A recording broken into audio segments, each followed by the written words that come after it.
Parfois, dans la vie, il arrive une rencontre étrange.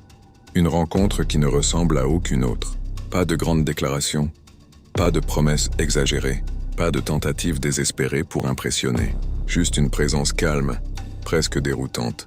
Elle l'avait remarqué sans vraiment comprendre pourquoi. Autour d'elle, les hommes parlaient beaucoup.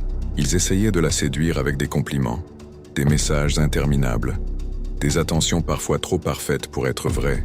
Certains voulaient la convaincre qu'ils étaient différents. D'autres voulaient absolument être aimés, mais lui ne cherchait rien de tout ça. Quand il lui parlait, ses mots étaient simples. Son regard était tranquille.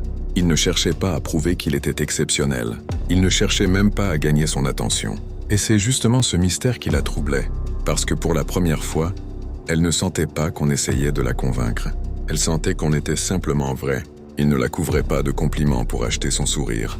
Il ne la poursuivait pas quand elle se faisait distante. Il ne changeait pas de comportement pour lui plaire. Il restait le même, stable, calme entier.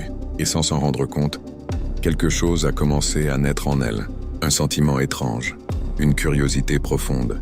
Pas ce genre d'attirance rapide qui disparaît aussi vite qu'elle arrive. Non, c'était plus subtil. Parce que lorsqu'un homme essaie trop fort de convaincre une femme, elle ressent la pression. Elle sent le besoin, l'attente, la peur de perdre. Mais lorsqu'un homme est simplement lui-même, lorsqu'il avance dans sa vie sans dépendre de l'approbation de qui que ce soit, quelque chose de différent se produit. Il devient une énigme. Et les êtres humains sont fascinés par ce qu'ils ne peuvent pas facilement comprendre. Elle se surprenait alors à penser à lui sans raison, à repenser à ses paroles simples, à se demander ce qu'il faisait, où il allait, quel monde existait derrière ce calme. Il n'essayait pas de la convaincre de rester, mais sa présence donnait envie de rester, parce qu'au fond, l'attraction la plus puissante ne naît pas de la persuasion, elle naît de l'authenticité. Quand quelqu'un est profondément aligné avec lui-même, il crée autour de lui une énergie particulière, une énergie qui rassure et intrigue à la fois. Et c'est peut-être cela que beaucoup oublient dans l'amour. On croit qu'il faut prouver sa valeur, on croit qu'il faut impressionner, séduire, convaincre.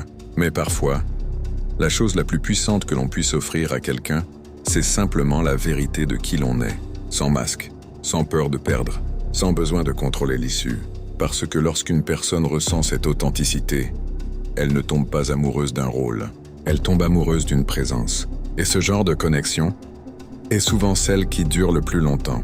Alors si cette histoire t'a parlé, n'oublie pas d'aimer la vidéo et de t'abonner à la Magnifique Story pour découvrir d'autres récits qui parlent du cœur humain, de ses mystères et des leçons silencieuses que l'amour nous enseigne.